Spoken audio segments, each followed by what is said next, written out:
time. Good evening. I am Reverend Dr. Cynthia L. Hale, and I'm delighted to welcome you on behalf of Dr. Barbara Williams Skinner, who is president of Skinner Leadership Institute, and Reverend Jim Wallace, Center for Faith and Justice at Georgetown University, to the Face United to Save Democracy webinar. I'm also excited to lead a dynamic group of Georgians, women and men of various generations, faiths, races, and ethnicities who are passionate about justice and equality for all. Just as the Ukraine is under attack by Russian forces trying to take away their right to be self-determining as a nation and a people, we are also under attack by those who would take away our right to vote and to be self-determining as a nation and people. This has been an ongoing struggle that has become more intense in the last several years, especially since in the 2020 election, Georgia helped to elect our president, but also sent a Jewish attorney and a Black Baptist preacher to the Senate. Some of you know that success invites opposition. There are some in our state legislature who helped to pass House Bill 202 as the first of many voter suppression laws across this country to ensure that such a victory never happens again and to rob us of our right to vote. Well, since there was such an overwhelming turnout by African-American votes, many are convinced that these voter suppression laws in Georgia and across the nation are aimed primarily at us. And while this may be true to a certain extent, these laws will hurt everyone, all people, and particularly the most vulnerable among us. The late Martin Luther King said, "We are tied together in the single garment of destiny, caught up in an inescapable network of mutuality. And whatever affects one directly affects all of us indirectly." He also said, "A threat to justice anywhere is a threat to justice everywhere." The men and women who have gathered with me for this webinar understand this. And as men and women of faith, we affirm the dignity and worth of every human being and are committed to seeing that realized in our state, nation, and world, beginning right here with Georgia. All eyes are on Georgia. Sweet, sweet Georgia. I believe you understand the threat to our democracy as well. You should know that we are not defeated, nor are we undaunted. Yes, we have a fight on our hands, but we are up to the challenge. As we would say in my church, we've come this far by faith, leaning on the Lord, trusting in his holy word. God's never failed us yet. And as men and women of God who God has never failed and who stands for justice and equality, we know that if God is for us, who can be against us? But we must be equipped for the fight. Thus, the reason for this webinar. Thank you for joining us. The agenda for this evening's webinar is in the chat, and so you can access it there. And now I am pleased to invite Rabbi Ellen Nimhauser, president of Interfaith Georgia, to give the opening word and prayer. Rabbi. Thank you, Dr. Hale. It is a delight to be here and certainly an honor on behalf of Interfaith Atlanta, which is the greater Atlanta area's interfaith, multi-faith, multiracial group representing more than 8 different faith groups all around Atlanta. We come together and we work together because we know that as individuals or as a community, engaging with the sacred task of making our world a better place, if we're unable to vote on the policies and the plans and the people who are aligned with our mission of bettering our world, we're in deep, deep trouble. So we are so supportive of this effort. We know that we're born into this world as we call it in Hebrew, Shomrei Adamah, guardians of the earth. We need to be empowered to vote for policies that sustain our natural environment to ensure that our involvement matters. We are commanded, tzedek terduf, run after, chase after justice, engage in the sprint and the marathon for justice in our cities, in our state, in our country, in our world. So I offer from Interfaith Atlanta this beginning prayer for all of us on this evening. Let us offer praise and gratitude to our Creator who invests in each of us varied and unique, yet intimately connected through our humanity. May we uphold our principle that every human being is valued in their present form, just as our Creator intended.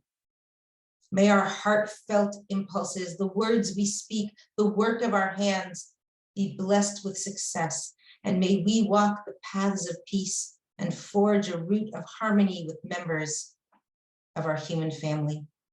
May our words and teachings this evening bring us inspiration and strengthen our conviction that every person must be cherished for their personhood, protected in expressing their will for the future of our city, of our state.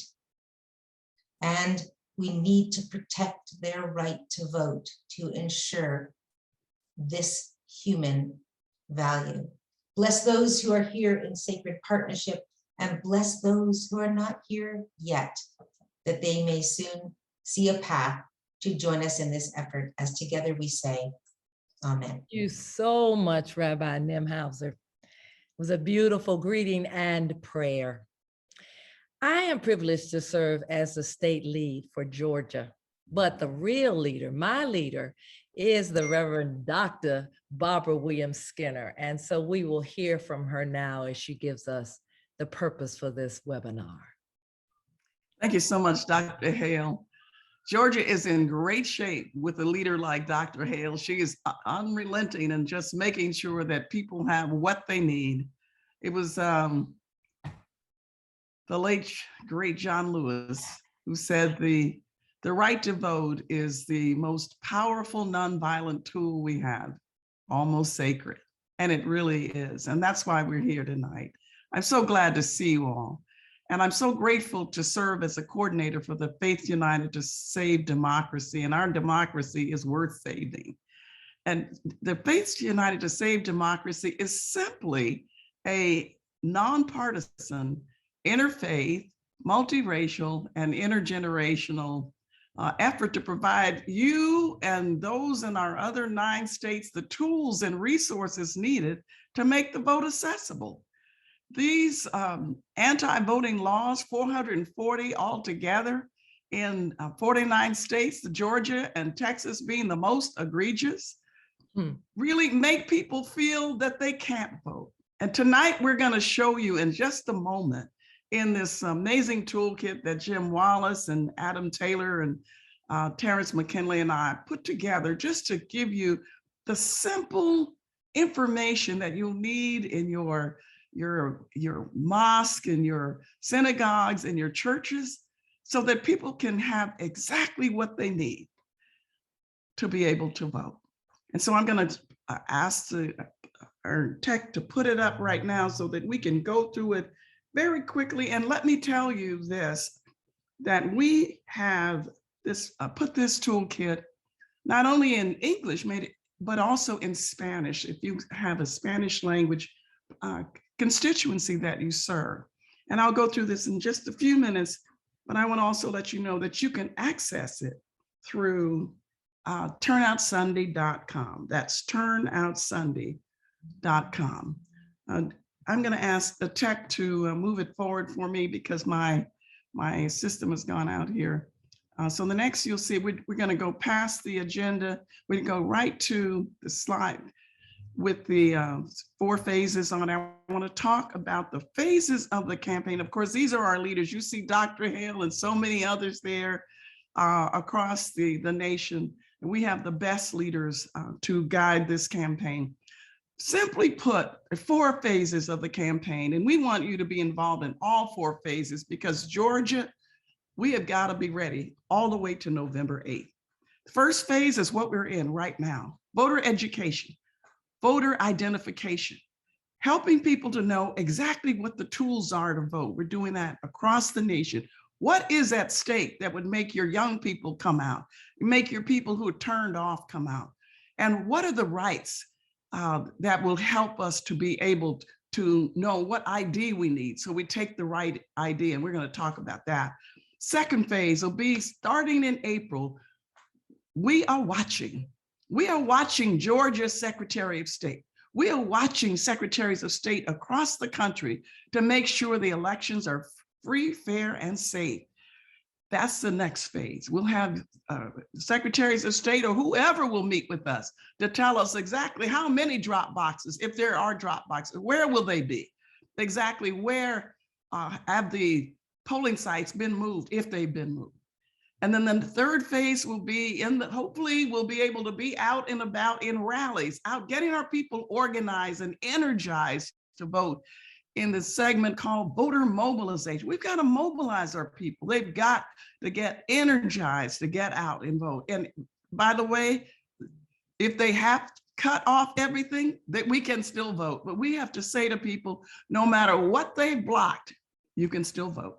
And then finally, the last phase is getting people to the polls. And that's the job of every faith leader on this call. Thank you. The next, you'll see that we have all the issues that are at stake. And whatever it is, whether it's the burning of synagogues or mosques or immigration laws or whatever it is, you've got to get your people to know that it is their time and it's their vote. And nobody can take their vote away from them. And then next, we will see that the issues and the barriers. What are the barriers? Language barriers. No interpreter at the polling site. What are the barriers? No wheelchair for the handicapped. What are the barriers? Lack of drop boxes, or no knowledge about where they are, or not even understanding that there's intimidation going on and we're not ready for that. Those are some of the barriers that we will face at the polls, and we have got to get our people ready. Next, you'll see this is, if you don't get another page out of the toolkit, take this one. What are the 10 things you need to do before you go vote? Get your ID ready. If you've been incarcerated, where do you vote and how you get your rights back? What's the language issues you're going to face? If you're disabled, what do you do? How do you vote early? What about your absentee? Can you still vote by absentee ballot? How do you cast your vote? How do we get young people who've never been in a polling booth not feel intimidated and ready? How can pastors and faith leaders do their own workshops to pull down the ballot and walk people through what's on the ballot so that they're ready? They can take that draft with them and they understand what sheriff, what judge, what school board member they need to vote for. And then where is that polling site located? Is it still in the same place? And then what's on the ballot and who's on the ballot? And so that's what you can do. You need to pull that down at turnoutsunday.com. This is a map that simply shows what the voting laws are. I'm not going to talk about that because we have somebody here tonight to talk about the voting laws. We'll talk about the voting ID that you need as well. What is the ID that you need? If it's a water bill, take the water bill. If it's a gun license, take the gun, whatever it is, you got to take it. We can complain about it, but we got to take at November 8th, it's too late. You've got to know exactly what to take with you. And I'm going to call your attention quickly to the middle column. This is the work to be done. Voter registration. White community, 30% unregistered. Black community, 35%. That's about 8 million African Americans still have decided that their vote doesn't count. That's our job. They're mostly young and mostly poor. That's the work we've got to do. Asian Americans, 54%. You see Hispanics are even larger. We've got a lot of work to do, people. And of course, finally, we want to talk about what it takes for us to be able to get our people ready for all of the resources that are needed. And on the website, you'll see the tools, the links that you'll need if you moved, if you're military, If you are a student, if you've been incarcerated, what is the link you need to know exactly how to vote in real time? This slide is critical for faith houses. How do you vote and stay within the rules of IRS? Okay, what can you do and what can't you do? I'm not going to go through it, but you can get that at turnoutsunday.com. It's a social media post. You want to reach a younger population, you got to do it on social media. You got to go Instagram and Facebook, and you got to reach people where they are. You've got to post it in your church. We've set it up for you. You need to pull these down. We'll have them individual pages or the whole toolkit available for you. Even scriptures for you to start preaching. It's not too early to start declaring your own voter registration, voter identification Sunday, voter readiness Sunday, voter mobilization Sunday, or whatever it takes to get our people ready. This is what I want you to think about with your young people. I have heard too often, and you have, young people don't want to vote. It is certainly not true. And Tower Swen will tell you that later, that young people vote differently. They vote on issues. They voted after George Floyd because they were concerned about police violence.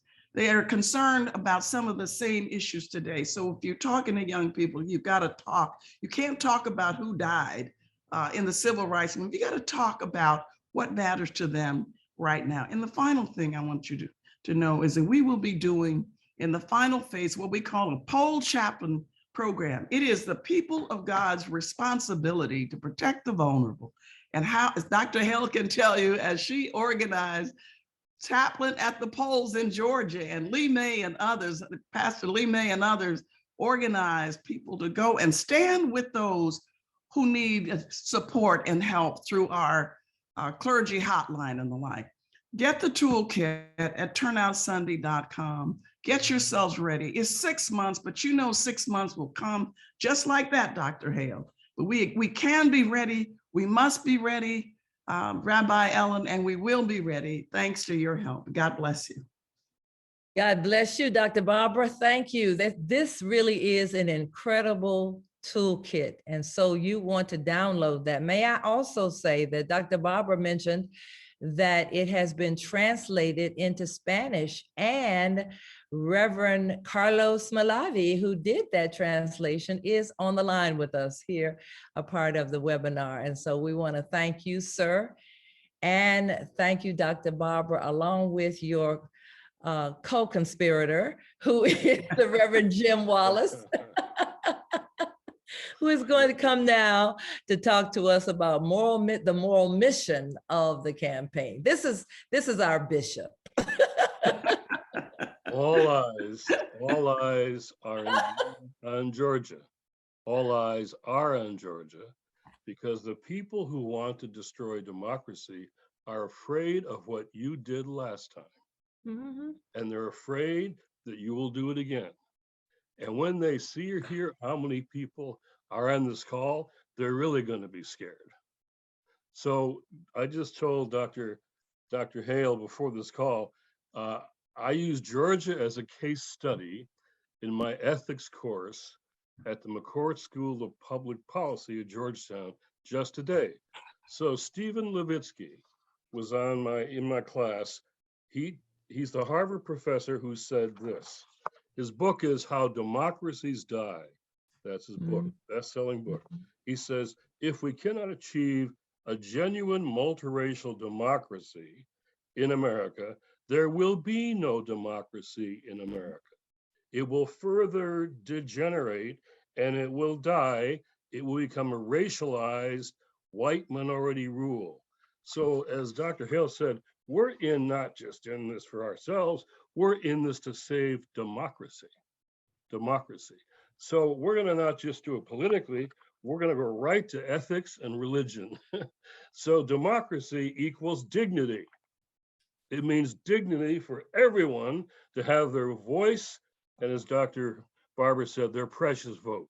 And religiously, this has been called, Barbara and I call this the Imago Dei campaign. Right out of Genesis chapter 1, first book of the Bible, verse 26. God made all God's children in God's own image and likeness. So voter suppression means to throw away Imago Dei. And you know what? We're not going to let him do that. So this has got to be something that is not just about our tactics, but about our moral vision. We're not going to win this battle by appealing to partisan politics. We're going to win this by ethics and by the Bible and by a vision that brings people together. And so I couldn't be happier to be on this call, and I can see why they're so scared. Those people want to take away democracy because you're messing with God's will here. You're messing with God's purposes here. And we got to say it in that kind of way. And a whole new generation, my class is all young people, multiracial, multi-faith, it's all there in the class. And they were so excited to hear about Georgia and what you all are doing. And we're going to do this all over the country because, in fact, democracy is literally at stake. And for us, that means the image of God. Imago Dei is at stake. And that's why all of us are here. And they're just not going to win. And that's why they're so scared. Thank you so much, Bishop, for those incredible words. Yes, it's all about the Imago Dei. We are all created in the image and likeness of God. And so I told you earlier that we have an incredible group of men and women, activists, all of them in their own right, people of faith who understand what it means to be people of justice and equality for all. And they are coming to you now. I am going to share with you quickly who they are, and then I'm just going to let them flow one right after the other. Rabbi Bradley Levenberg, Temple Sinai, Atlanta, Georgia. Commissioner Radija Abdul Rahman, 6th District, Fulton County, Georgia. Minister Teos Wynn, President, Perfect Love Foundation, Atlanta, Georgia. He's a millennial faith leader and activist. Reverend Thurman Tillman, Senior Pastor, First African Baptist Church, Savannah, Georgia. Reverend Elizabeth Evans Hagan, Senior Minister at First Christian Church in Athens, Georgia. And Reverend Ruth Kuela, the pastor of the Baptist Church Albuin, Newman, Georgia. Please hear each of them as they come in their own way. Thank you. Well, greetings, everybody. A privilege and a delight it is to be able to be with you this evening. Having just celebrated the festival of Purim this past week, the story of Esther, our sights in the Jewish community now turn to Passover, where we celebrate the redemption of the Israelites as they crossed the sea on dry land, only to have it collapse behind them. What we understand is that so many of the rabbinic ancestors have cast that moment as the moment where the Israelites were free from Pharaoh, free from bondage in Egypt. And yet we also know that they were free to chart their course, free to create a society that was made in the image of their relationship with God and what it means to be people of faith and community. Friends, this election to the Jewish community means a great deal. For on the ballot are candidates who have already let us know what they want to do with their freedom, including some who are on record as pledging to make it more difficult, if not impossible, for so many in our community to vote. And those votes make the difference between a progressive agenda or a repressive agenda, makes the difference between national doors being open wide where we can live according to our religious ideals of welcoming the stranger, of caring for the needy and those who are most marginalized in our communities. Those votes determine whether or not those who struggle find a government that works for them and in their interest. We can't pray to God to grant our highest aspirations alone. God needs us to help empower our communities, to drive each other to the polls, to hold each other accountable, and to march though our feet are tired. So my one-word answer to the prompt, what's at stake? Everything. All eyes are on us, and thank God for that. As the psalmist has said, Zeh hayom asa Adonai, this is the day that God has made. May we not squander the gift and our ability to be God's hands for good in this community, in this state, in this country, and in this world. Thank you. Thank you. I really did appreciate that. I am Commissioner Khadijah Abdul-Rahman of the Mighty Six, Fulton County Commissioner in Georgia, Atlanta, Georgia. I want to take this time to thank all these powerful people of God on this call right now, on this webinar right now, because there is no testimony without a test. There is no testimony without a test. Here, as I am fighting voter suppression has hit my office. So I ask that you all pray for me, because being at the Fulton County level, we often sometimes have the fox guarding the hen house. And so we must understand that we must continue to say a word to the right. Not only do I represent a large Islamic community here, I represent a community of millennials, of seniors. I represent a community of individuals who have never been engaged before, because they see people like me at the table. And so now I am under attack, but that's okay, because guess what? Jesus went through it. He went through it and he stayed strong for us.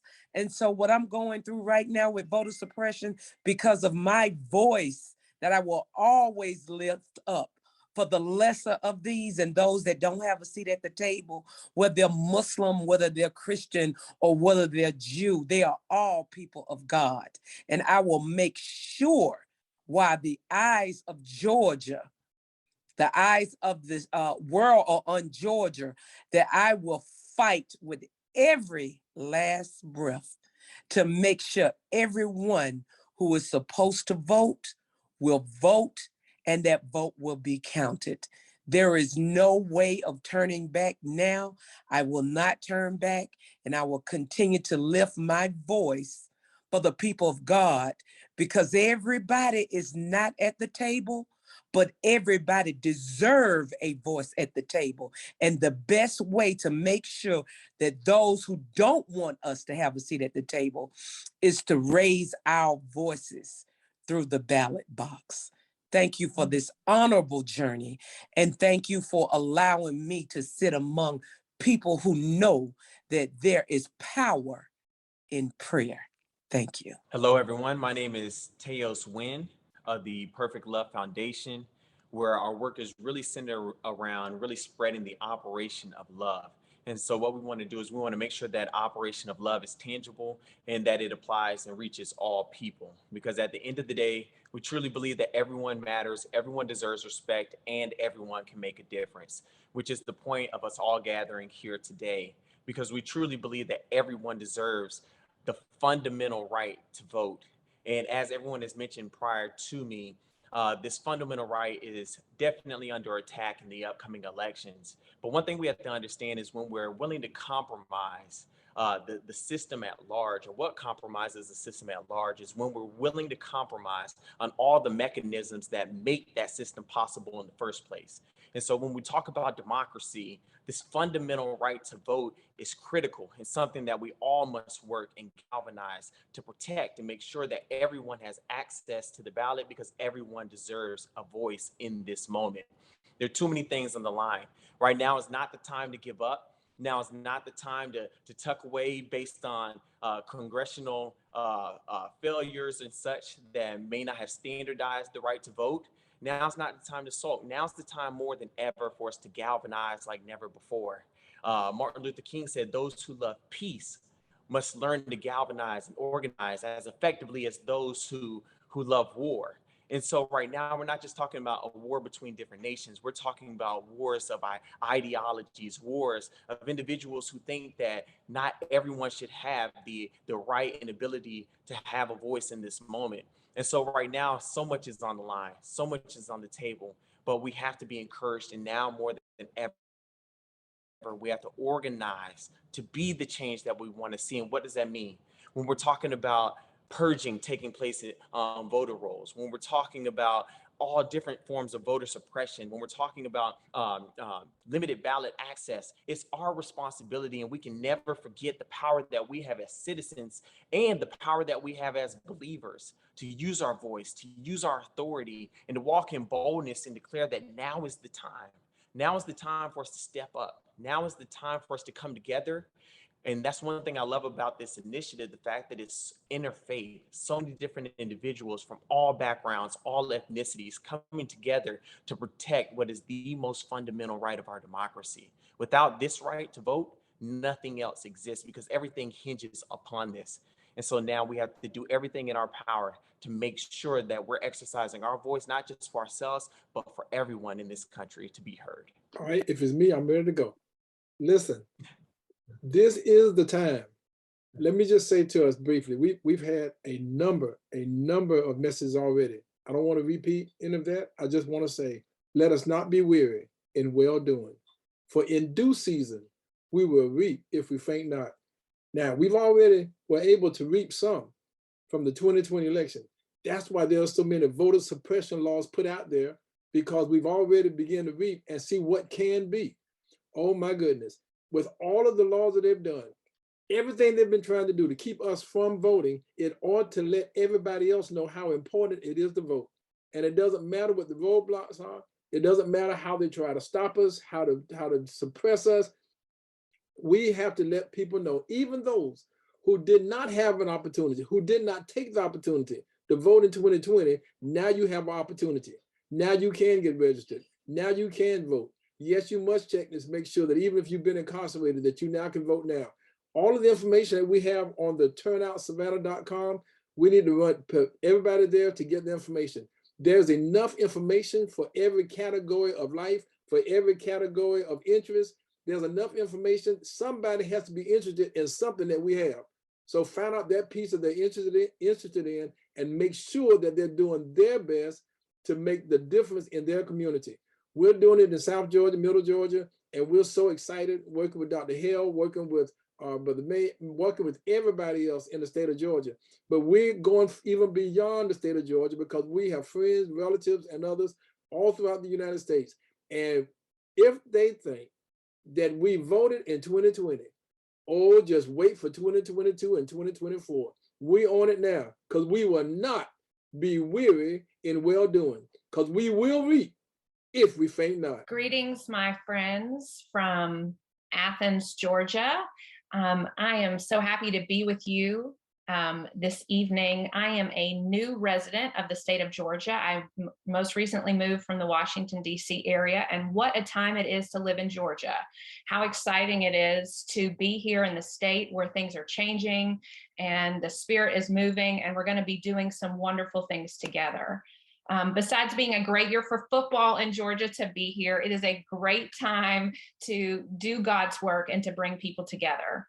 I am the pastor of First Christian Church, which is a downtown Athens, which is a predominantly mainline Protestant church full of white people. But this is work for us too, because I tell you what's at stake today is the integrity of faith like mine.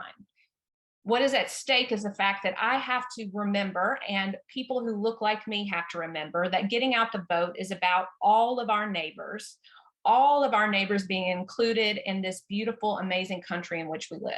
And so it is the work of people who look like me and people who go to church with people like me to be people of integrity, to know that our gospel message that is so important to who we are is that we have a choice to either look away when our brothers and sisters are being kept from the vote, or can we use our privilege, can we use our voice to bring people to where they need to be so that their voices can be heard. You know, it's easy for white mainline progressives to say, well, that's not my issue, or I know how to vote, and not be taking people to the polls or not talking about this from their pulpits, but that has to change. It absolutely has to change, because what is at stake is our souls. Because if we are not living the gospel, what are we doing? Why are we even in this movement? And so I am so happy to be in Georgia. I'm so happy to be among all of you amazing leaders who are moving us forward in God's work for all people. And so let us, like the good Reverend just said, let us not be weary. Let us keep joining hands. Let us encourage one another as we are in this work together. I understand that Reverend Coella may be having problems with connections. Can you speak, Reverend Coella? Yeah, I will try. Okay. Planning a women retreat, so the connection that good. Thank you for inviting me to participate tonight. I am pastor of the Hispanic Baptist Church in Newnan, Georgia. Our congregation is first generation of Latinos and second generation. And I remember that was the most powerful and deepest experience in my life when I became a US citizen was when I went to vote. I was born in Cuba. I never was able to vote for my president. Okay, I think we've lost her. Reverend Carlos, you want to take over? Yes, thank you, Reverend Hale and Dr. Barbara Skinner, William Skinner. This is really, I mean, I participated in some other of these webinars, but I am so encouraged to see that we have 100 people. Right now it's 100, it was 99 a few seconds ago. Now it's 100. Georgia people, I mean, you have done incredibly. And if this is a showing of what you are going to do in the next cycle of elections, I think that we should be celebrating.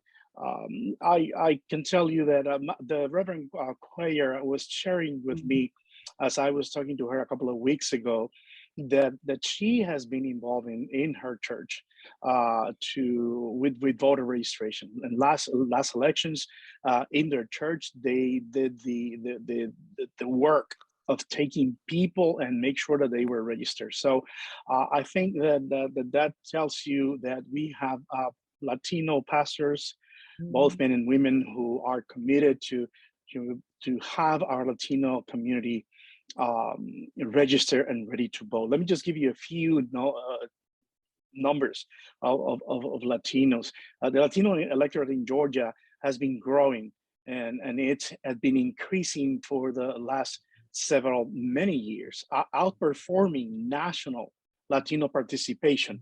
But at least in the 2016 and 2018 elections, we outperformed other states in terms of Latino participation. 5% of Latino voters Georgia has 5% of Latino voters, with about 377,000 Latinos eligible to vote. But out of those 377,000, only 250,000 are registered, which means that around 90,000 Latinos in the state of Georgia are still not registered. And so we have that challenge right there. And even though in the state of Georgia, they had outperformed their participation in voting, the reality is that all throughout the nation, all throughout the US, Latino voter registration, it's still a challenge. And we need to work really hard to make sure that our Latino community is registered. There are several issues that the Latino community in Georgia are concerned. Let me tell you one thing. During the times of the Trump administration, in the state of Georgia, there were more Latinos and Latinas immigrants in prison and taken into custody than any other state other than the states in the border. So Latinos in Georgia know what is a broken immigrant system, and that should be one basic reason why we should express our political views as Latinos in the state of Georgia. The Latinos are involved in agriculture, in the carpet making industry, and in its service industry by the hundreds and the thousands in the state of Georgia. So let me finish by saying that also we have a large number of young Latinos in the state of Georgia, probably as much Latinos and female voters in the state of Georgia than probably many other states. So we have, I think, our work cut off. for us in the Latino community in Georgia. We have the numbers of people that are large in terms of voting block, but we also have more than 90,000 Latinos and Latinas who need to be registered. And that's where we must focus our work. But I know that with the support of all of you, more than 100 here in the call, and the support of our other leaders in the Latino community that we're recruiting, we will be up to speed to do that. Thank you so much, Pastor. We thank you for stepping in. You already know that he's got it in his heart, right? And so we appreciate that. And we're so sorry that Reverend Cuellar couldn't finish. Now you see why I say I have a dream team. This is an amazing group of people who are working with us. And to add to the team, we have Miss Keena Jackson, who is the State National Coordinator for Lawyers Committee for Civil Rights. She's going to come and share with us now. Good evening, everyone. I'm so excited to be here with you. Thank you, Dr. Skinner, Dr. Hale, and Dr. Wallace for inviting me to be on this call. I'm going to keep this quick, but there are some things in Georgia that you all should be aware of. So one, you all have access to our 866 Our Vote hotline. If you have any questions regarding getting access to voting in Georgia, you can call the hotline. It's live now between 10 a.m. and 4 p.m. Monday through Friday, and all voicemails are returned. So again, if you have any questions, call 866 Our Vote. So Election Protection is the largest nonprofit organization in the country fighting to make sure all of us have access. We're in a ton of states, but you're going to begin to see billboards and all kinds of pamphlets that have that number to, again, if you have any questions about voting in Georgia, call that line. Georgia can be a little tricky. There are tons of election dates, runoff dates, and it can confuse a lot of folks. But I'm here to highlight primary day, which is May 24th. And if you want to get registered to vote before that primary, you need to register by April 25th for the primary. And October 11th is the last day to register to vote for the general election, which is November 8th. So I wanted to flag that there are runoffs. Folks will get confused, but May 24th, that primary day is a big day. So get folks out to vote.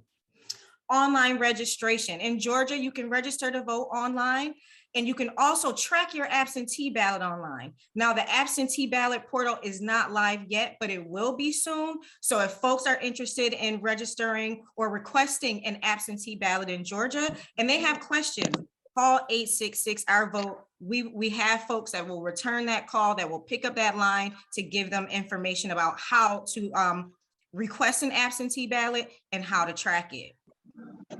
SB 202. There are so many little things that have changed, but there are definitely some things that we want to flag for all of you. It's usually allowed in Georgia for you to vote at the wrong polling place. Most folks are used to saying, hey, can I get a provisional ballot because I don't have time to travel across town to, a new polling place because they moved my polling place. This has changed. If a voter goes to the wrong or incorrect polling place before 5, then they'll tell you where to go vote, and you should just take the trip and vote. However, if you vote after 5 p.m. at the wrong polling place, your vote will not be counted. Your provisional ballot will not be counted. So it's very important that folks vote at the correct polling place. And again, for years, provisional ballot voting has been allowed. This year, it is not. We really want to flag this. Now, again, I have on the slide, making a false statement because you can't make it across town to vote at the right polling place could subject you to a criminal penalty. It should not be. There should not be a criminal penalty attached to voting ever, but it is now. So we really want to flag that because that is an important change. Some other things, the new deadline to submit an absentee ballot request is 11 days before Election Day. That's 2 Fridays before Election Day. No other person is allowed to actually request a ballot for you or hand your ballot in. They've limited the folks that can actually hand in your ballot. It literally has to be immediate family, or you have to submit it via mail, UPS, USPS mail, etc. But again, please be careful when handling absentee ballots. They've made that illegal, and we want to flag that for folks. Drop boxes. They've changed the law regarding drop boxes. There will only be one for every 100,000 voters. So again, that's limiting your access to ballot boxes. They're also in secure locations, usually early voting sites, which means you don't have 24-hour access to a ballot box. You can only submit that ballot in a ballot box during the hours your early voting location is open. Also, they've also limited early voting. So unfortunately, every county does not have to have an early voting location open on Sundays. Again, this could easily be an issue. Souls to the polls is big in Georgia. Again, they have not made this a requirement, but they've required our early voting sites to be open 2 Saturdays during the early voting period. So please keep in mind when planning your Souls to the Polls events that this is up to the discretion of the county to allow early voting locations to be open on Sundays. So again, please look out for information based on your county when making plans. Another thing that folks have talked about a lot is the fact that we can no longer provide water, refreshments to folks in line. They prohibited that to the 150-foot limit from the door of a polling location. We're telling voters, if you're seeing long lines, come prepared. Bring water, bring snacks.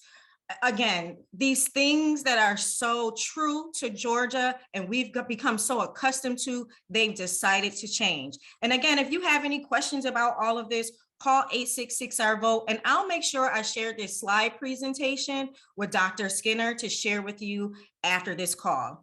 So some things I wanted to flag: we've got a huge election protection coalition in Georgia. You're going to hear from the dynamic Ms. Helen Butler right after me. The Georgia Coalition for the People's Agenda is our greatest partner. Common Cause Georgia, League of Women Voters, Pro Georgia, the Southern Poverty Law Center, the NAACP LDF are all groups that we continue to work with to make sure that voters in Georgia get access to the ballot.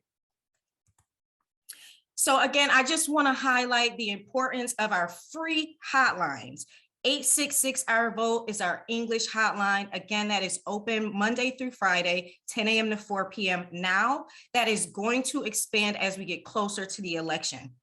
We have 888-VOTA for our bilingual Spanish-speaking constituencies. And we also have 888-API-VOTE and 844-YALA-USA. So again, we have these hotline resources here.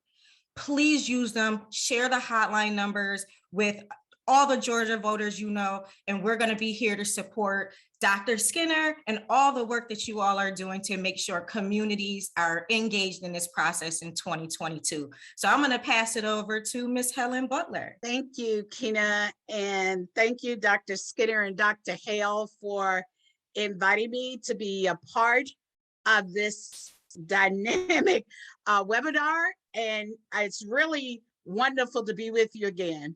Kina has given you a lot of things about SB 202, but I'm going to give you some practical things. The legislature in Georgia is still in session. So we already have a new omnibus voting bill called HB 1464, and it has some changes in it. And I'll talk about that in a minute. But the idea is that Georgia has been the model for all of the bad stuff, and we still continue that. But we're also the model for the good stuff, as you've heard from everyone about the turnout and how we were able to overcome barriers in spite of a pandemic. And I always like to say that for the People's Agenda, we were founded by Dr. Joseph Lowery. And his favorite quote is, "Voting is a sacred right and a moral obligation." So for us, we do everything we can to protect that right to vote, because so many gave so much for us to have that right to vote. There's been a lot of national legislation that you've heard about: Freedom to Vote, John Lewis Voting Rights Act, didn't get anywhere in Congress, but we aren't deterred by that. As I said, there is a lot going on. The new omnibus bill in Georgia is, I guess, the most egregious part of it has to be providing GBI with extensive ability to do investigations, and really is an intimidation tool rather than an election security tool that we need for Georgia. Now, why am I saying it's this version? Because the ethics committee was supposed to vote on it today. It didn't happen. It's going to happen later on during the week. So there's probably a substitute bill that's coming aboard, just like we were down in Lincoln County saving polling locations. So once we overcame the barrier for one, they had another iteration of that, but we kept up with that iteration and we stopped it totally. So for us, we've got to be engaged and know what is happening. As long as we are aware of everything that's happening, we can overcome a lot of these barriers. So it takes us to be engaged in this process. You're doing the right thing to educate people about what's happening. Now, before I go back to 1464, I want to also tell you the other thing that we really have to be concerned with is the redistricting process that just happened. That means that a lot of lines have been drawn. That means we get new representatives. That means these new representatives are going to control the resources that come to our communities. So what we need to do now is get a hold of all of those new maps, find out who the new representatives will be based on them running for office, make sure they come to our communities to tell us what they plan to do for us, and be strategic about what we're going to do to make sure we get the right representatives. Know the candidates. Don't just take somebody's word for it, or don't just look at a picture of who it looks like. Make sure you know what they plan to do for our communities. So be engaged in that part of the process. The other part of HB 1464 has a lot of voter challenges. That means that voters could be challenged on their residency or their eligibility to really participate in the election. It also makes it so that the observation and the counting process is more open. So we have to be engaged in that process to make sure our votes get counted. The big lie was that, if the election was fraudulent and we needed to get 11,000 more votes. Well, this bill can help with that process, along with SB 202 that had the takeover process in place. In other words, SB 202 said that local boards of elections and the supervisors could really be replaced based on some, complaint by an elected official that it wasn't run properly. So we need to know those rules. What does that mean? You need to be at those boards of elections meetings to make sure that you understand what they are doing with regards to that. To go hand in hand with that, this new process of having the observations and the ballots to be available for inspection has the probability of being able to overturn results of elections if we're not looking at the entire process. So we want people to be engaged in that process.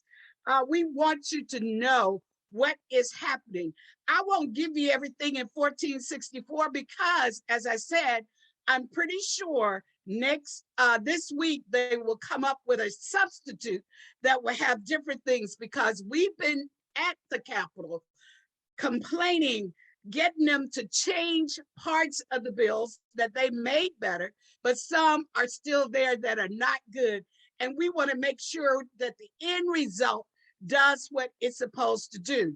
So if you have legislators, your representatives, you should be speaking with them about HB 1464, the new omnibus bill, telling them that we really don't need a lot of the changes that are proposed. What we need is for them to provide resources to the local boards of elections to be able to have well-qualified poll workers, to have well-qualified election officials that will manage the process. And that takes funds to do that. They are limiting them getting outside grants. So it's important that we go and tell them that we need these things.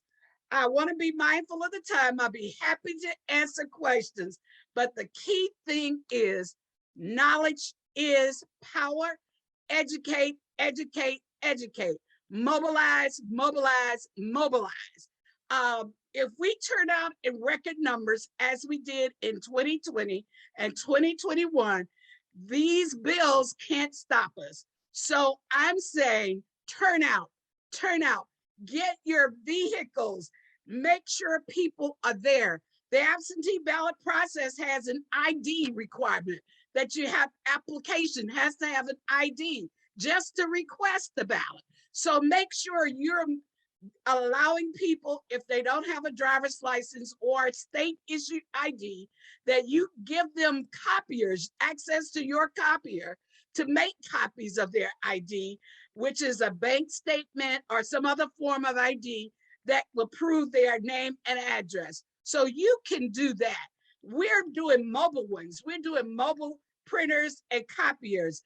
We even bought generators. So wherever we're out in the community, we have portable generators to make sure that those machines work. So this is what we need to do, is make sure we arm our people to go fight that battle, because we're in the battle. And if we want to win the war, we've got to come together and fight together. So thank you for allowing me to be with you today. If it all depends on Helen Butler, we will win. That's the queen right there. Thank you so much, Ms. Butler. And thank you also, Ms. Jackson. You all have armed us. We are dangerous and ready to fight the battle. Thank all of you for being with us tonight. We see your hand, Bob Morgan, and what we're going to ask you to do is if you have a question, you want to put that in the chat quickly. If you'll put it in the chat, what Barbara Williams Skinner has said to us is we really don't have time, but there is an email address, her email address that she has made available to us in the chat. So you can go in the chat, get her email address, email her. If you need to be in touch with me, I'm chale52@rayofhope.org. I'll put it in there. And Bob Morgan wants to know, can it be done electronically? Can what be done electronically? I guess. Can the ID for absentee ballots? Oh, yeah. Yes. You can make copies, attach it, upload it electronically, and submit it via email, fax, whatever way you want to do it. Dr. Hale, Yes, Dr. Hale, ma'am. we will take the short version of what Helen Butler's bullets and the PowerPoint that was done by Keena Jackson, and we'll get that out to everyone. Great. I just put my email address in the chat as well. So if you need to ask any questions, Dr. Barbara and I are available to you.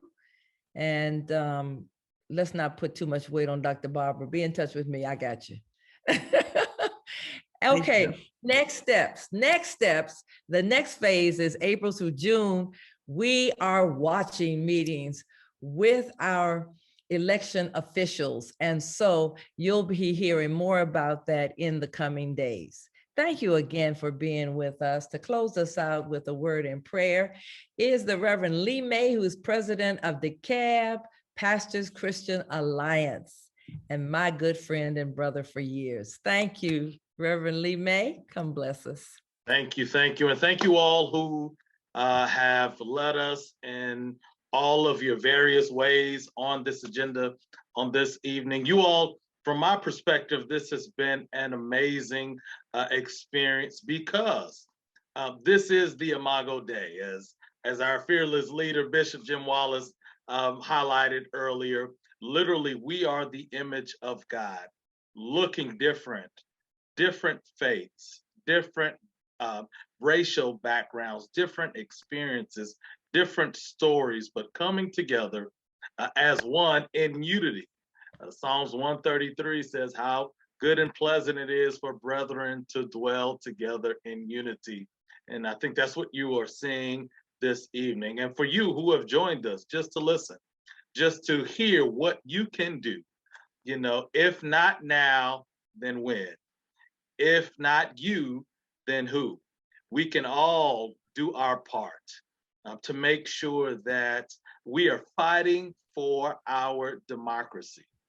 You know, it's not big U's and little I's. It's all of us that have to step forward to make sure that we are protecting, that we are fighting for our democracy. And so I want to thank Dr. Barbara Williams Skinner. I want to thank Dr. Cynthia L. Hale, who is leading us here in Georgia as well. And I want to thank all of you all who have showed up today to just hear what you can do. Again, just please follow all of the emails that have been put in. Please email to find out all of the next steps that are going on and see how you can join in as well. You all, it is 8:07, so I'm charged with closing us in prayer. So let us go to our God in prayer. God, we are so thankful for you being our God. We don't take that for granted.